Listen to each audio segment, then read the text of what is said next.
മക്കളെ, അപ്പോൾ നമ്മുടെ pre neat and pre JEE exam day അടുത്തു അല്ലേ. അപ്പോൾ മിസ് ഇന്ന് പറയാൻ പോകുന്നത് നമ്മുടെ ഈ ഒരു പ്രീ നീറ്റിൻ്റെയും പ്രീ ജെയുടെയും OMR ഷീറ്റ് നിങ്ങൾ എങ്ങനെയാണ് ഫില്ല് ചെയ്യേണ്ടതെന്നുള്ളതാണ്. അപ്പം ഇതാണ് നമ്മളുടെ എക്സാം വിന്നറിൻ്റെ പ്രീ നീറ്റിൻ്റെയും പ്രീ ജെയുടെയും OMR ഷീറ്റ് എന്ന് പറയുന്നത്. അപ്പോൾ ഇവിടെ നിങ്ങൾക്ക് നോക്കിക്കഴിഞ്ഞാൽ എന്തൊക്കെ കാണും എന്നുള്ളത് മിസ് കാണിച്ചു തരാം. യെസ്, ഇതാ. അപ്പോൾ ഇവിടെ നിങ്ങൾ ആദ്യം തന്നെ നോക്കിക്കഴിഞ്ഞാൽ ഇവിടെ നമുക്ക് ആദ്യം റോൾ നമ്പർ ഫില്ല് ചെയ്യാനുള്ള ഒരു സ്ഥലമാണ്. അപ്പോൾ നിങ്ങൾക്ക് എല്ലാവർക്കും നിങ്ങളുടെ കയ്യിൽ നിങ്ങൾ ഹോൾ ടിക്കറ്റ് ഡൗൺലോഡ് ചെയ്ത സമയത്ത് തന്നെ നിങ്ങൾക്ക് ഒരു റോൾ നമ്പർ കിട്ടിയിട്ടുണ്ടാകും. ആ റോൾ നമ്പറാണ് നിങ്ങളിവിടെ ഫില്ല് ചെയ്യേണ്ടത്. രണ്ടാമതായിട്ട് ഇവിടെ നിങ്ങൾക്ക് നോക്കിക്കഴിഞ്ഞാൽ ടെസ്റ്റ് ബുക്ക്ലെറ്റ് നമ്പർ കാണാം. അപ്പോൾ ടെസ്റ്റ് ബുക്ക്ലെറ്റ് നമ്പർ എന്ന് പറയുമ്പോൾ നിങ്ങൾക്ക് ക്വസ്റ്റ്യൻ പേപ്പർ കിട്ടുന്ന സമയത്ത് അതിനകത്ത് നമ്മുടെ ഒരു ബുക്ക്ലെറ്റ് നമ്പർ ഉണ്ടാകും. അതാണ് നിങ്ങളിവിടെ ഫില്ല് ചെയ്യേണ്ടത്.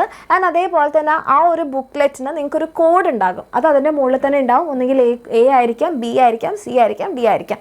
അതാണ് നിങ്ങളിവിടെ ഫില്ല് ചെയ്യേണ്ടത്. അടുത്തതായിട്ട് ഇവിടെ ഒരു നിങ്ങളുടെ സിഗ്നേച്ചർ ഉണ്ട്. Okay, signature with time, then നിങ്ങളുടെ പേര്, ദെൻ നിങ്ങളുടെ അമ്മയുടെ പേര്, നിങ്ങളുടെ അച്ഛൻ്റെ പേര്. ഓക്കെ, ഇത്രയും കാര്യങ്ങളാണ്. ഇവിടെ തമ്പ് ഇംപ്രഷൻ ഉണ്ട്, തമ്പ് ഇംപ്രഷൻ്റെ ആവശ്യമില്ല. ഇത്രയും കാര്യങ്ങളാണ് നിങ്ങൾക്ക് ഫില്ല് ചെയ്യാനുള്ളത്. നിങ്ങളുടെ പേര്, നിങ്ങളുടെ സിഗ്നേച്ചർ, അച്ഛൻ്റെ പേര്, അമ്മയുടെ പേര്. ഓക്കെ, നിങ്ങളുടെ റോൾ നമ്പർ, ക്വസ്റ്റ്യൻ ബുക്ക്ലെറ്റിൻ്റെ കോഡ്, അതേപോലെ തന്നെ നിങ്ങളുടെ റോൾ നമ്പർ, ക്വസ്റ്റ്യൻ ബുക്ക്ലെറ്റിൻ്റെ കോഡ്, ക്വസ്റ്റ്യൻ ബുക്ക്ലെറ്റിൻ്റെ നമ്പർ, ഈ 3 കാര്യങ്ങളാണ് ഇവിടെ നിങ്ങൾക്ക് കറപ്പിക്കാനായിട്ട് ഉള്ളത്. അപ്പം ഇനി നമ്മളിത് ഇവിടെ നോക്കുമ്പോൾ ഇത് എങ്ങനെയാണ് നമ്മൾ ഫില്ല് ചെയ്യേണ്ടതെന്നാണ് മിസ് പറയുന്നത്. അപ്പോൾ ഇവിടെ നോക്കിക്കഴിഞ്ഞാൽ ഇപ്പോൾ നിങ്ങളുടെ റോൾ നമ്പർ ഞാൻ പറയുകയാണ്.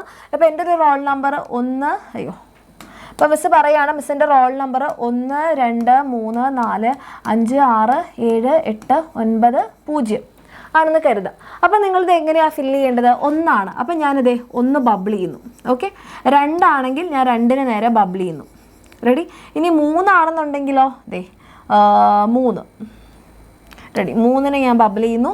ഇനി 4 ഞാൻ 4 ബബിൾ ചെയ്യുന്നു. 5 ബബിൾ ചെയ്യുന്നു. 6 ദെൻ കറക്റ്റ് അതിൻ്റെ നേരെ തന്നെ ആയിരിക്കണേ 7 ദെൻ 8 9 പിന്നെ എൻ്റെത് എന്താണ് 0 ആണ് അല്ലേ. അപ്പോൾ 0.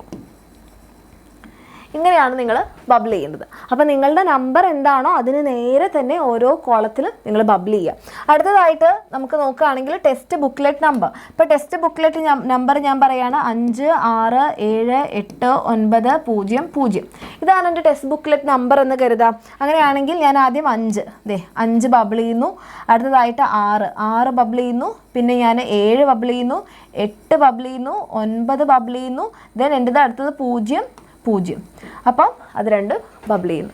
അപ്പോൾ ആ രീതിയിൽ ബബിൾ ചെയ്ത് കഴിഞ്ഞു. പിന്നെ ഏതാണോ നിങ്ങളുടെ കോഡ്, ഇപ്പോൾ എൻ്റെ കോഡ് B ആണെങ്കിൽ ഞാൻ എന്ത് ചെയ്യുന്നു, B ബബിൾ ചെയ്തു കഴിഞ്ഞു. പിന്നെ നിങ്ങളുടെ പേര്, നിങ്ങളുടെ സിഗ്നേച്ചർ, അച്ഛൻ്റെ പേര്, അമ്മയുടെ പേര്, ഇത്രയും മാത്രമേ ഫില്ല് ചെയ്യാനുള്ളൂ.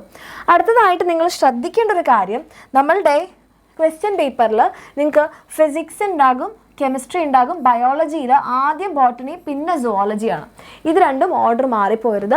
ആദ്യം ബോട്ടണിയാണ്, പിന്നെയാണ് സുവോളജി ഉള്ളത്. അപ്പോൾ ഓരോ ക്വസ്റ്റ്യൻ അനുസരിച്ച് നിങ്ങൾ എന്ത് ചെയ്യാം, ഇതിൻ്റെ ഒന്നാമത്തെ ക്വസ്റ്റ്യൻ 2 ആണോ 2 ബബിൾ ചെയ്യുക. നിങ്ങൾക്ക് അറിയില്ലെങ്കിൽ നിങ്ങൾ അതിൽ വെറുതെ കുത്തിടാനൊന്നും കളിക്കാൻ നിൽക്കരുത്. നിങ്ങൾ എന്ത് ചെയ്യുക, അപ്പോൾ രണ്ടാമത്തെ ക്വസ്റ്റ്യൻ എനിക്ക് അറിയില്ല, മൂന്നാമത്തെ ക്വസ്റ്റ്യൻ്റെ ആൻസർ C ആണ്, അപ്പോൾ നിങ്ങൾ അപ്പോൾ തന്നെ മാർക്ക് ചെയ്യുക. എപ്പോഴും കുട്ടികൾ വരുന്നൊരു മിസ്റ്റേക്ക് എന്താണെന്ന് പറഞ്ഞാൽ എല്ലാം ക്വസ്റ്റ്യൻ പേപ്പറിൽ അടയാളപ്പെടുത്തും, എന്നിട്ട് ലാസ്റ്റ് OMR ബബിൾ ചെയ്യാൻ നിൽക്കും. ഒരു കാരണവശാലും അങ്ങനെ ചെയ്യരുത്. 2 കാര്യങ്ങളാണ് പ്രശ്നം ഉണ്ടാവുക. നമ്മൾ ചിലപ്പം എല്ലാം വർക്കൗട്ടൊക്കെ ചെയ്ത് കറക്റ്റായിട്ട് നമ്മൾ ആൻസർ കണ്ടുപിടിച്ച് ലാസ്റ്റ് നമുക്ക് സമയമില്ലെങ്കിൽ അത് ബബിൾ ചെയ്യാൻ പറ്റിയിട്ടില്ലെങ്കിൽ നിങ്ങൾക്ക് അറിയാമെന്ന് പറഞ്ഞിട്ടും ഒരു കാര്യം ഉണ്ടാവില്ല. രണ്ടാമത്തെ കാര്യം, ലാസ്റ്റ് നമ്മൾ ടെൻഷൻ ആവുന്ന സമയത്ത് ഒന്ന് മാറിപ്പോയി കഴിഞ്ഞാൽ ആ കംപ്ലീറ്റ് സെറ്റ് മാറും. ഓക്കെ, അപ്പം നിങ്ങൾ ധൃതിയിൽ ബബിൾ ചെയ്യാണ്. അപ്പോൾ നിങ്ങൾ മൂന്നാമത്തെ നിങ്ങൾക്ക് അറിയില്ല, അല്ലെങ്കിൽ നാലാമത്തെ നിങ്ങൾക്ക് അറിയില്ല, നിങ്ങൾക്ക് 5ാമത്തതാണ് അറിയുന്നത്. പക്ഷേ ടെൻഷനിൽ നിങ്ങൾ 5ന് പകരം 4 ബബിൾ ചെയ്ത് കഴിഞ്ഞാൽ പിന്നെ നിങ്ങളിങ്ങനെ താഴേക്ക് ഇങ്ങനെ നോക്കുന്നുണ്ടാകും, എല്ലാം തെറ്റിപ്പോകും. ഒരു കാരണവശാലും അങ്ങനെ ചെയ്യരുത്. നിങ്ങൾക്ക് ആൻസർ കിട്ടിയാൽ അപ്പോൾ തന്നെ എന്ത് ചെയ്യുക, OMR ബബിൾ ചെയ്യുക. പ്രത്യേകം ശ്രദ്ധിക്കുക, ഇത് ബോട്ടണി സെക്ഷനാണ്, ഇത് സുവോളജി സെക്ഷനാണ്. ഇത്ര കാര്യങ്ങൾ മാത്രമേ എൻ്റെ മക്കൾക്ക് OMR ബബിൾ ചെയ്യുമ്പോൾ ശ്രദ്ധിക്കാനുള്ളൂ. ഇതെല്ലാം നിങ്ങൾക്ക് ക്ലിയർ ആയി എന്ന് മിസ് വിചാരിക്കുന്നു. ഓക്കെ, ഒന്നുകൂടെ മിസ് ഈ OMR ഷീറ്റ് കാണിച്ചു തരാൻ. വളരെ നീറ്റായിട്ട് കൃത്യമായിട്ട് തന്നെ നോക്കാം. ആദ്യം നമുക്കുണ്ടാവുന്നത് ചെറുതാക്കട്ടെ. യെസ്, ആദ്യം നമുക്കിവിടെ ഒരു റോൾ നമ്പറാണ്, പിന്നെ നമുക്ക് ടെസ്റ്റ് ബുക്ക്ലെറ്റ് നമ്പറാണ്, ദെൻ ടെസ്റ്റ് ബുക്ക്ലെറ്റിൻ്റെ കോഡാണ്. ദെൻ നിങ്ങൾ താഴേക്ക് വരികയാണെങ്കിൽ നിങ്ങളുടെ സിഗ്നേച്ചറാണ്, പിന്നെ നിങ്ങളുടെ പേരാണ് ഉണ്ടാവുക, പിന്നെ നമ്മളുടെ ഓക്കെ. പിന്നെ നമ്മളുടെ ലെഫ്റ്റ് ഹാൻഡ് തമ്പ് ഇംപ്രഷൻ, അതാണ് നിങ്ങൾക്ക് ഇത് വേണ്ട.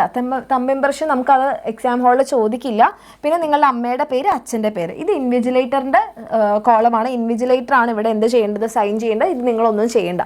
നിങ്ങൾക്ക് അച്ഛൻ്റെ പേര്, അമ്മയുടെ പേര്, നിങ്ങളുടെ പേര്, നിങ്ങളുടെ സിഗ്നേച്ചർ, ഇത്രയും മതി. തമ്പ് ഇംപ്രഷൻ ആവശ്യമില്ല.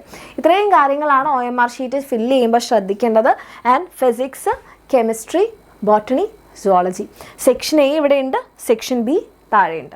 ഇത്രയും ക്ലിയർ ആയെന്ന് വിചാരിക്കുന്നു. ഇതിൽ എന്തെങ്കിലും സംശയം ഉണ്ടെങ്കിൽ നിങ്ങൾ ഈ വീഡിയോയുടെ താഴെ കമൻറ്റ് ചെയ്യുക. And all the best.